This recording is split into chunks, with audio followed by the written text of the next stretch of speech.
How to hide WhatsApp sender name on iPhone.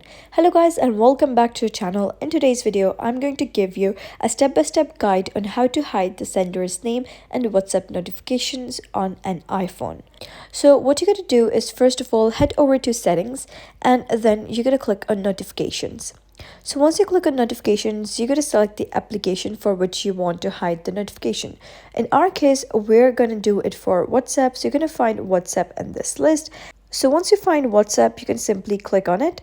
And here you're going to work on this show preview. So just click on show previews and now you can see it is on when unlocked. That means that when your iPhone is unlocked, you'll be able to see who has messaged you and also able to see the message content. However, if the preview is on never, then even if the phone is unlocked, you wouldn't be able to see who has messaged you and what they have messaged you. So it is good for better privacy that no one who has access to your phone will not be able to see that who has messaged you and what the content is until and unless you open WhatsApp yourself. So after doing so, there's also one other step that you need to do is that head over to your WhatsApp and come to settings by clicking on this gear icon at the bottom right, and then you're going to click on notifications. So once you click on notifications, you're going to scroll all the way to the bottom and you're going to toggle this show preview option off.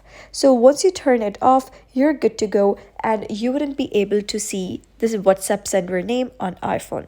So that is basically how you can hide the sender's name in WhatsApp notifications. So if you found this guide helpful, give it a thumbs up and don't forget to subscribe for more helpful tutorials.